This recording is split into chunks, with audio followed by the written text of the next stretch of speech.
அனைவருக்கும் எனது அமுத தமிழ் வணக்கம். இன்னைக்கு சக்தி மிக்க மந்திரம் அப்படிங்கிற தலைப்பில் ரிக் வேதத்தில் உள்ள சக்தி மிக்க மந்திர பிரார்த்தனை காயத்ரி மந்திரம். விஸ்வாமித்ர முனிவரால் அருளப்பட்ட இந்த மந்திரம் இதோ.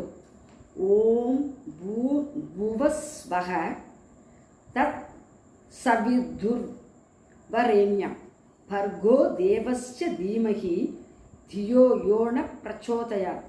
ओम भूर्भुवस्वः तत्सवितुर्वरेण्यं भर्गो देवस्य धीमहि धियो यो न प्रचोदयात्. பொருள்: ஒளியும் அறிவும் தரும் சூரிய பகவானின் மேலான ஒளியை தியானிக்கிறோம். அவர் எங்களின் நல்ல அறிவை தூண்டி வழிநடத்தட்டும். இந்த மந்திரத்தை ஜபித்தால் மனம் அமைதி பெறும், தெளிந்த சிந்தனை ஏற்படும். காலை, மாலை, மதியம் அமைதியான இடத்தில் அமர்ந்து உச்சரிப்பது மிக்க நல்லது. கேட்டதுக்கு மிக்க நன்றி. வாழ்க வையகம், வாழ்க வளமுடன்.